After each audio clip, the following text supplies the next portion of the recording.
اهلا بكم يا اصدقاء في قناة رزق الالكترونيات. النهاردة معانا البلور ده بيشتغل على اعلى سرعة فقط. يعني انا عندي هنا دلوقتي ده مرقم اهو عندي 5 4 3 2. تمام. فبيجي على على اعلى رقم، مش 5 كمان، بعد ال5 يعتبر على اعلى سرعة وبيجي شغال معايا، انما كل السرعات دي ما بيشتغلش عليها. فطبعا اول ما فكيت البكرة دي، طبعا دي بكرة متحركة معايا، اول ما فكيت البكرة وجدت حاجة في البوردة الالكترونية دي. وجدت ايه؟ هنشوف مع بعض دلوقتي.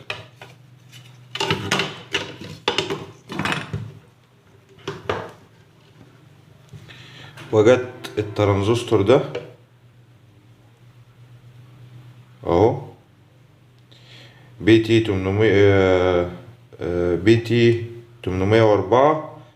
تمام. والمكثف السيراميك ده المكثف ده ضارب معايا اهو، زي ما حضراتكم شايفين كده، ده ضارب معايا اهو، وده رجل فلتة منه وبرضو ضارب معايا.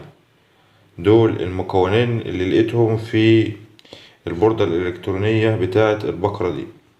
فكده طبعا كان بيشتغل معايا اللي هو زي اون واوف كده بس، لكن تحكم سرعات ما كانش شغال معايا. تمام. ده كده المكونين دول. فطبعا غيرت المكونين دول اهو، اللي هم راكبين حاليا اهو.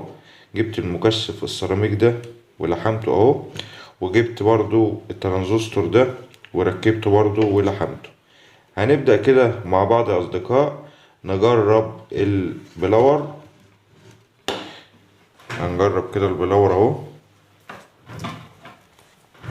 وهنجرب الاول طبعا على سيريا.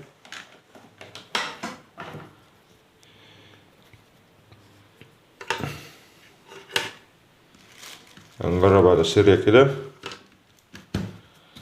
انا عندي دي السرعة دي على كام. نجيب المفك التست، نضغط بس على البوردة كده عشان امان. هنجيبها كده اهو، دي كده اعلى سرعة، فطبعا مش هنجيبها احنا على اعلى سرعة، دي كده على رقم 2 اهي. هنبدأ كده نشغل مع بعض اهو، كده اشتغل معانا اهو. طيب عشان نعرف السرعات قدامنا وقدام حضراتكم، هنبدأ نقفله كده ونشوف مع بعض. كده فاضل معايا مسمارين اهو، وبقى كده قفلت البلور. هنبدأ كده اهو،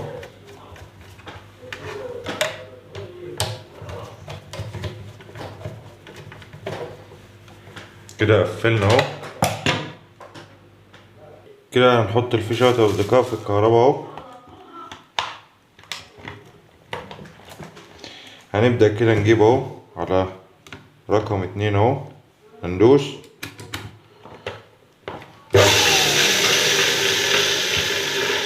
ده رقم 2 اهو، طبعا ما كانش بيشتغل السرعات دي خالص. طيب هنجيب رقم 3 اهو، اشتغل برضو. هنجيب رقم 4 اهو، رقم 5 بس ممسوح شوية. الطاقة بقى اللي جاية دي يا أصدقاء بتاع اللي هو كأنه شغال مباشر على طول أهو. الطاقة دي كده هو على أقصى السرعة أهو، كده شغال معانا. يبقى احنا كده قدرنا نحدد العيب. كان سهل وبسيط طبعا بالنظر. لقينا دول ضاربين في البوردة بتاعة البقرة دي، فغيرناهم اهو واشتغل معانا مفيش اي مشكلة. يبقى احنا كده قمنا باصلاح البلور. ارجو اكون قدمت معلومة بسيطة. لو استفدت من الفيديو يا ريت لايك واشتراك في القناة وتفعيل الجرس عشان يوصلكم اشعار بكل جديد وبكل فيديوهاتنا الحصرية. شكرا ليكم واشوفكم في فيديو جديد.